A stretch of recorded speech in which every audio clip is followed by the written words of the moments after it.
우리 다 같이 사도신경으로 신앙 고백하심으로 새벽기도회 시작하겠습니다. 나는 전능하신 아버지 하나님 천지의 창조주를 믿습니다.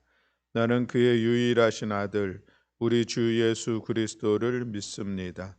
그는 성령으로 잉태되어 동정녀 마리아에게서 나시고 본디오 빌라도에게 고난을 받아 십자가에 못 박혀 죽으시고 장사된 지 사흘 만에 죽은 자 가운데서 다시 살아나셨으며 하늘에 오르시어 전능하신 아버지 하나님 우편에 앉아 계시다가 거기로부터 살아있는 자와 죽은 자를 심판하러 오십니다. 나는 성령을 믿으며 거룩한 공교회와 성도의 교제와 죄를 용서받는 것과 몸의 부활과 영생을 믿습니다. 아멘. 찬송가 388장 찬송하시겠습니다. 찬송가 388장입니다.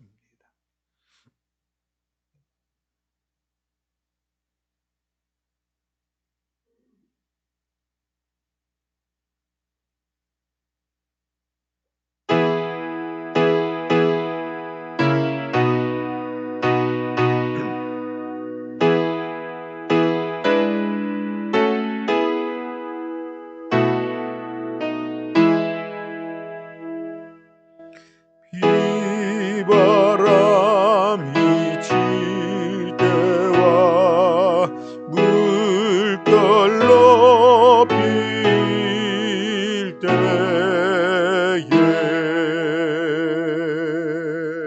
사랑 많은 우리 주 나를 품어주소서.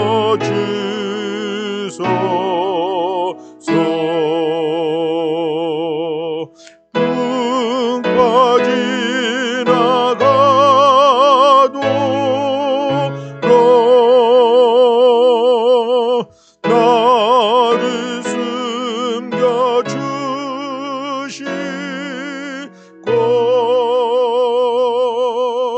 안식 얻는 곳으로 주여 인도하소서. 나의 영혼 피할 때 예수밖에 없으니 혼자 있게 마시고 위로하여 주소서.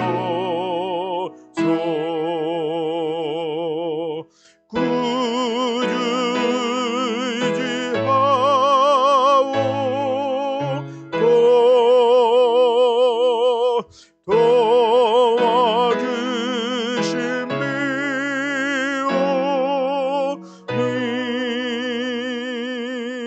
할 수 없는 죄인이 주여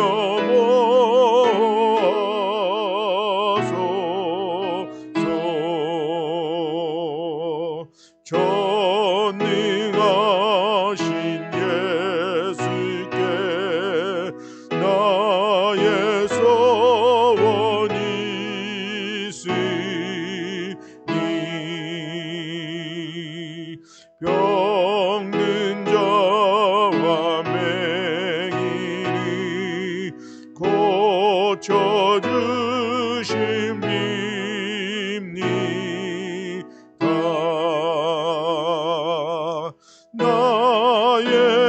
나에게는 죄악이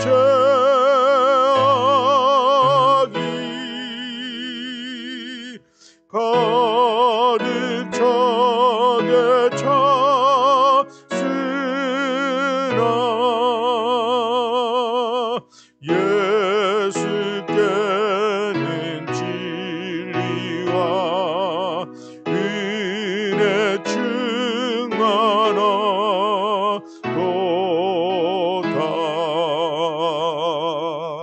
나의 죄를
사사기 20장 1절부터 35절까지 우리 함께 봉독하시겠습니다. 사사기 20장 1절부터 35절까지 말씀을 우리 함께 한 목소리로 봉독하시겠습니다. 이에 모든 이스라엘 자손이 단에서부터 부엘세바까지와 길르앗 땅에서 나와서 그 회중이 일제히 미스바에서 여호와 앞에 모였으니 온 백성의 어른 곧 이스라엘 모든 지파의 어른들은 하나님 백성의 총회에 섰고 칼을 빼는 보병은 40만 명이었으며 이스라엘 자손이 미스바에 올라간 것을 베냐민 자손이 들었더라. 이스라엘 자손이 이르되 이 악한 일이 어떻게 일어났는지 우리에게 말하라 하니 레위 사람 곧 죽임을 당한 여인의 남편이 대답하여 이르되 내가 내 첩과 더불어 베냐민에 속한 기브아에 유숙하러 갔더니 기브아 사람들이 나를 치러 일어나서 밤에 내가 묵고 있던 집을 에워싸고 나를 죽이려 하고 내 첩을 욕보여 그를 죽게 한지라. 내가 내 첩의 시체를 거두어 쪼개서 이스라엘 기업의 온 땅에 보냈나니 이는 그들이 이스라엘 중에서 음행과 망령된 일을 행하였기 때문이라. 이스라엘 자손들아 너희가 다 여기 있은즉 너희의 의견과 방책을 낼지니라 하니 모든 백성이 일제히 일어나 이르되 우리가 한 사람도 자기 장막으로 돌아가지 말며 한 사람도 자기 집으로 들어가지 말고 우리가 이제 기브아 사람에게 이렇게 행하리니 곧 제비를 뽑아서 그들을 치되 우리가 이스라엘 모든 지파 중에서 100명에 10명, 1000명에 100명, 10,000명에 1000명을 뽑아 그 백성을 위하여 양식을 준비하고 그들에게 베냐민의 기브아에 가서 그 무리가 이스라엘 중에서 망령된 일을 행한 대로 징계하게 하라 하리라 하니라. 이와 같이 이스라엘 모든 사람이 하나같이 합심하여 그 성읍을 치려고 모였더라. 이스라엘 지파들이 베냐민 온 지파에 사람을 보내어 두루 다니며 이르기를 너희 중에서 생긴 이 악행이 어찌됨이냐. 그런즉 이제 기브아 사람들 곧 그 불량배들을 우리에게 넘겨 주어서 우리가 그들을 죽여 이스라엘 중에서 악을 제거하여 버리게 하라 하나 베냐민 자손이 그들의 형제 이스라엘 자손의 말을 듣지 아니하고 도리어 성읍들로부터 기브아에 모이고 나가서 이스라엘 자손과 싸우고자 하니라. 그때에 그 성읍들로부터 나온 베냐민 자손의 수는 칼을 빼는 자가 모두 26,000명이요 그 외에 기브아 주민 중 택한 자가 700명인데 이 모든 백성 중에서 택한 700명은 다 윈손잡이라 물매로 돈을 던지며 조금도 틀림이 없는 자들이더라. 베냐민 자손 외에 이스라엘 사람으로서 칼을 빼는 자의 수는 40만 명이니 다 전사라.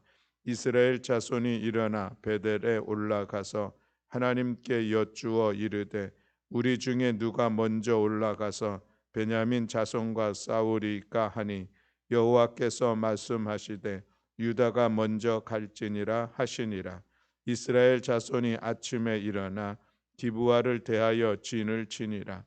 이스라엘 사람들이 나가 베냐민과 싸우려고 전열을 갖추고 기브아에서 그들과 싸우고자 하매 베냐민 자손이 기브아에서 나와서 당일에 이스라엘 사람 22,000명을 땅에 엎드려 드렸으나 이스라엘 사람들이 스스로 용기를 내어 첫날 전열을 갖추었던 곳에서 다시 전열을 갖추니라. 이스라엘 자손이 올라가 하나님 앞에서 저물도록 울며 여호와께 여쭈어 이르되 내가 다시 나가서 내 형제 베냐민 자손과 싸우리까 하니 여호와께서 말씀하시되 올라가서 치라 하시니라. 그 이튿날에 이스라엘 자손이 베냐민 자손을 치러 나아가매 베냐민도 그 이튿날에 기브아에서 그들을 치러 나와서 다시 이스라엘 자손 18,000명을 땅에 엎드려 드렸으니 다 칼을 빼는 자였더라. 이에 온 이스라엘 자손 모든 백성이 올라가 베델에 이르러 울며 거기서 여호와 앞에 앉아서 그 날이 저물도록 금식하고 번제와 화목제를 여호와 앞에 드리고 이스라엘 자손이 여호와께 물으니라. 그때에는 하나님의 언약궤가 거기 있고 아론의 손자인 엘르아살의 아들 비느하스가 그 앞에 모시고 섰더라. 이스라엘 자손들이 여쭈기를 우리가 다시 나아가 내 형제 베냐민 자손과 싸우리이까 말리이까 하니 여호와께서 이르시되 올라가라. 내일은 내가 그를 내 손에 넘겨주리라 하시는지라. 이스라엘이 기브와 주위에 군사를 매복하니라. 이스라엘 자손이 셋째 날에 베냐민 자손을 치러 올라가서 전과 같이 기브와에 맞서 전열을 갖추매 베냐민 자손이 나와서 백성을 맞더니 꾀임에 빠져 성읍을 떠났더라.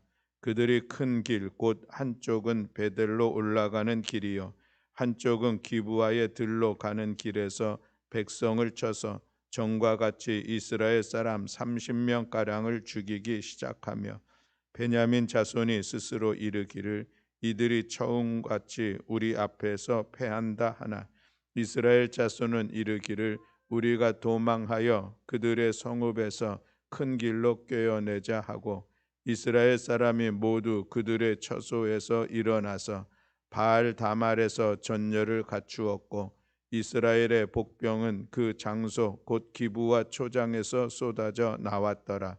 온 이스라엘 사람 중에서 택한 사람 10,000명이 기브아에 이르러 치매 싸움이 치열하나 이 베냐민 사람은 화가 자기에게 미친 줄을 알지 못하였더라.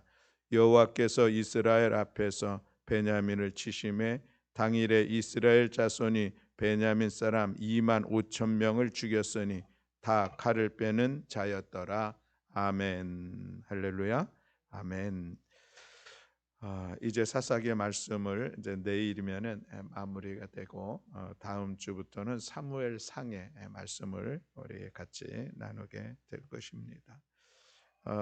우리가 사무엘 사사기 17장부터 이어진 말씀에 보면은 이 사사 시대에 그들이 얼마나 종교적으로 또 사회적으로 타락하는가라고 하는 것을 우리가 보고 있는 그런 말씀의 내용들이죠. 19장, 20장, 21장 이것은 한 사건이 계속 이어지고 있는 그런 말씀인데 우리가 어제 나눈 말씀이 그것이죠.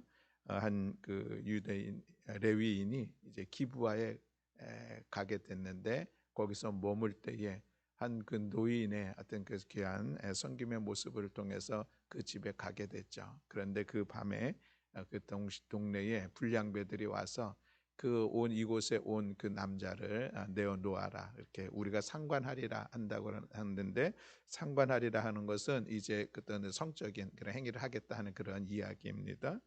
그래서 그 노인이 그것을 이제 말리게 되고 그 대신에 내 딸이나 또 그 남자의 첩이 있으니 그들을 너에게 주겠다 이런 이야기들도 하고 그런 과정들 속에 그 레위인이 자기의 첩을 그들에게 내주는 그런 일들이 있게 되었죠. 그리고 나서 그 동네 불량배들이 그 첩을 욕보이고 그리고 새벽에 보냈는데 결국은 그 새벽에 그 집 앞에서 죽게 되는 그런 시간들을 갖게 됐습니다. 그래서 이 레위인이 그 자기 죽은 첩을 이렇게 시신을 절단을 해서 이스라엘의 각 지파에 다 보냈다라고 기록되고 있죠. 그래서 이제 각 지파에서 이 사실을 보고서 깜짝 놀랐습니다. 이 어찌 이런 일들이 일어났는가? 그래서 다 모인 것이 이제 모여서 그것을 대책을 강구하는 게 오늘 읽은 이제 본문에 있는 말씀의 내용들입니다. 그들이 미스바에 다 모였었죠. 모여가지고 과연 이게 어찌된 일인가 그것을 설명하라고 이야기를 하니까 이 레위인이 그 자초지정을 설명을 합니다.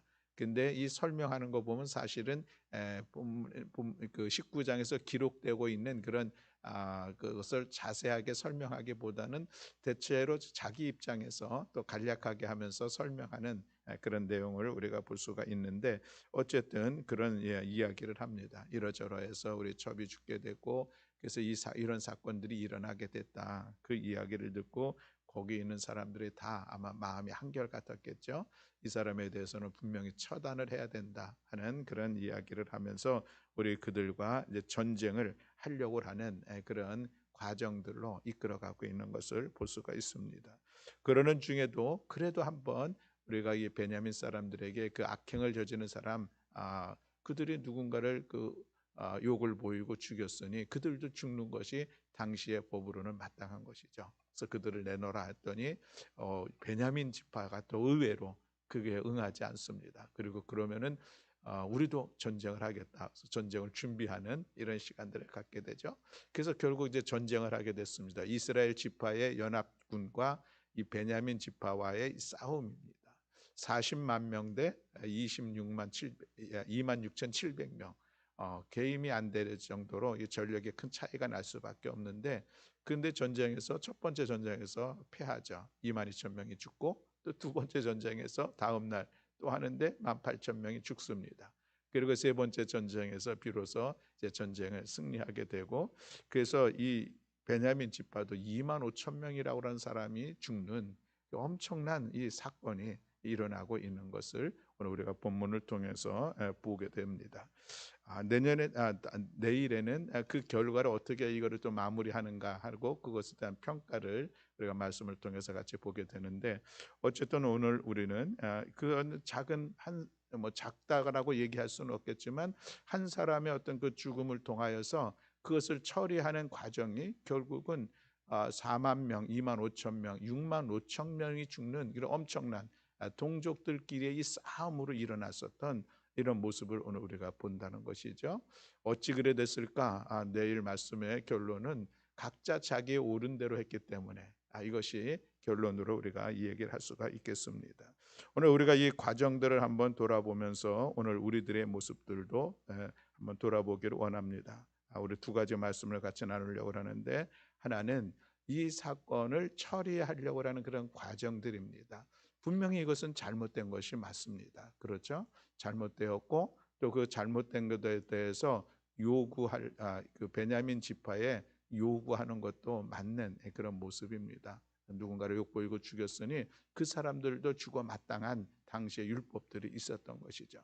그러나 거기에 대해서 서로 응하지 않고 결국 전쟁으로 나아가는 이런 모습들을 보게 되는데, 이때에 이제 이스라엘의 모든 사람들이 미스바에 모여서 이 일들을 어떻게 처리할까 하는 그 결정을 하는 그런 과정들을 오늘 우리가 보는 것이죠. 본문에는 그런 구체적인 표현은 없지만 이 본문의 흐름에 보면은 그 이스라엘의 11지파의 사람들이 모여서 이 사건을 듣고서 마음에 분노가 일어난, 어떻게 그런 일들이 우리 동족 안에서 일어날 수가 있느냐, 이거는 가만히 내둘 수가 없다 하는 것을 그런 분위기가 있는 것을 볼 수가 있는 것이죠. 그래서 일사천리로 우리가 그들을 치자라고 하는 그런 이야기를 합니다. 물론 베냐민 지파도 지금 이 11지파들이 모여서 지금 전쟁을 준비하고 우리에게 이것을 전쟁하려고 하는구나 하는 생각을 가지니 그들도 이거 포기하지 않고 다시 그들도 전쟁하려고 군사를 모으는 이런 시간들이 되게 되는데, 그래서 어떤 작은 사건이 아주 큰 나라의 싸움으로 이루어지고 있는 것을 볼 수가 있습니다. 이 중간에서 우리가 이 군중들의 이 모습들을 생각해 보게 됩니다.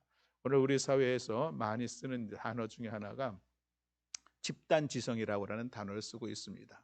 집단지성이라고 하는 것에 참 좋은 의미가 있는 것이죠.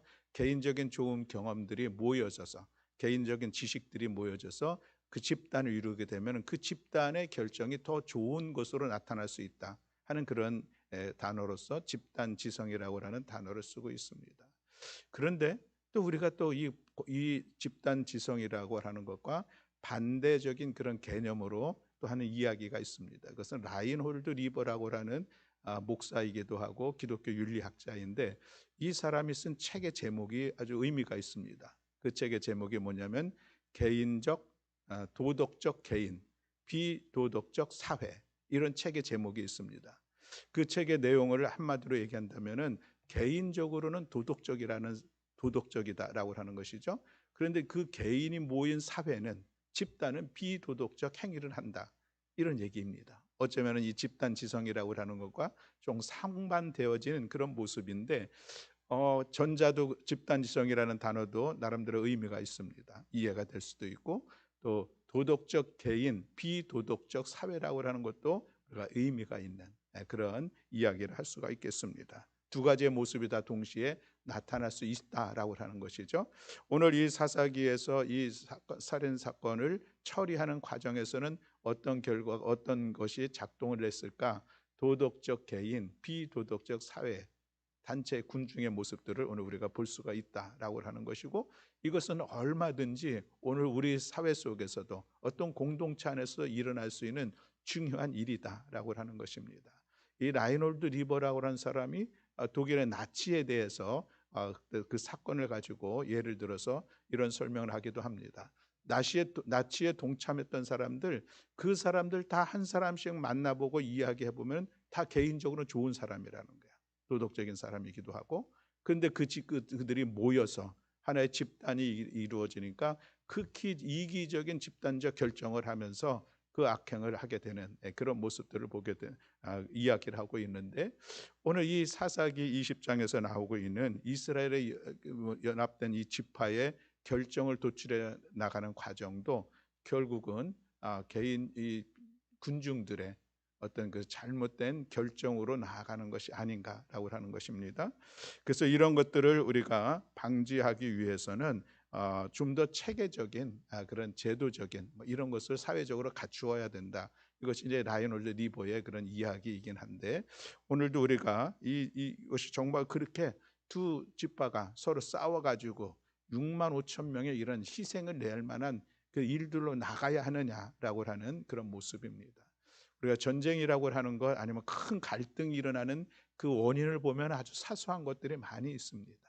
그렇지 않습니까? 가정에서도 보면은 부부간에 싸우는 일들을 보면은 뭐 큰 일로 싸우는 경우도 있지만 사소한 것으로부터 시작되는 일들, 교회 공동체 안에도 여러 가지 갈등이 일어나고 있는 것을 보면은 사소한 일로부터 시작되는 것, 국가 간의 전쟁도 물론 그렇습니다. 그래서 우리가 이런 사소한 어떤 일들, 이것을 결코 소홀히 여길 것은 아니고, 그것을 우리가 얼마나 지혜롭게 그때 그것을 잘 처리해 나가느냐, 이것이 참으로 중요하다라고 하는 것을 우리가 기억하길 원합니다. 특별히 우리가 정의의 이름으로 처형하겠다고 하는 이것은 참으로 더 큰 폭력을 일으킬 수 있다는 사실을 우리가 기억하길 원합니다. 그래서 강력한 이 정의를 외치는 사람들 안에서는 좀 더 좀 자기 자신의 어떤 이 감정들이나 이 정의감을 좀 잘 절제하며 다스리면서 이 사건들을 바라보고 해결할 수 있는 길을 찾는 거 참으로 중요하죠. 우리 사회에서도 일벌백계라고 하는 이야기를 많이 씁니다. 맞습니다. 잘못한 것에 대해서는 한번 벌을 잘 줌으로 인하여서 100명들이 그것에 경고를 받는, 그래서 다시는 이런 일들이 일어나지 않도록 하는 거 참으로 중요합니다. 그러나 이것이 모여졌을 때, 집단적으로 이런 일들이 일어났을 때, 그것은 오히려 작은 사건을 통해서 더 큰 혼란과 더 큰 갈등과 더 큰 대가를 치를 수밖에 없다는 이 사실을 오늘 우리가 이 사사기 20장을 통해서 다시 한번 바라보게 됩니다. 그래서 우리가 공동체 안에서 일어나는 이런 일들을 더 침소봉대하면서 큰 어려움을, 갈등을 겪어나가기보다는 우리가 더욱더 지혜를 모으고 우리의 감정을 더 모으고 또 함께 하나 되어 이 집단 지성의 선한 결과를 도출해내려고 하는 이런 모습이 우리 안에 있어야 될 것이요, 또 그런 공동체가 더 성숙한 공동체의 모습이라 생각을 갖습니다. 오늘 우리들의 삶의 자리에서, 가정에서, 교회에서, 이사 안에서 여러 가지 우리가 잘못된 일들 얼마든지 볼 수 있습니다. 그러나 그것을 우리가 어떻게 지혜롭게 처리해 나가야 되느냐, 참으로 중요한 과제들이 늘 우리들 앞에 있습니다.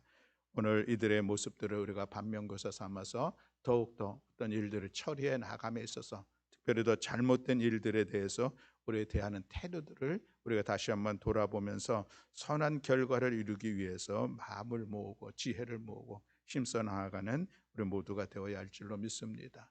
특별히 우리의 성경 속에서 우리에게 가르치는 어떤 누군가의 잘못에 대해서는 구약에서는 뭐 일벌백계가 맞는 그런 말씀이지만 또 신약에서는 예수님은 용서하되 70번씩 7번씩 70번이라도 용서하라고 하는 그런 말씀도 우리 안에 있습니다. 우리가 선을 악을 바라보는 우리들의 마음들을 한번 다시 한번 돌아보면서 그 악이 더 큰 악을 이루지 않고 오히려 악을 선으로 이기려고 애쓰는 우리 모두가 되어야 할 줄로 믿습니다. 두 번째로는 이제 전쟁의 모습입니다. 전쟁의 모습을 하는데 이 이스라엘 연합군이 이제 베냐민과 싸우죠. 싸우는데 그때의 특별한 모습이 있는데 그것은 이 연합군이 싸우러 나갈 때마다 하나님 앞에 기도를 합니다. 3번 싸웠으니까 결국 3번 기도한 거예요. 기도하는데 이 기도 속에서 우리가 좀 이렇게 좀 우리의 기도를 좀 돌아볼 수 있는 그런 교훈이 있다라고 하는 그런 말씀입니다.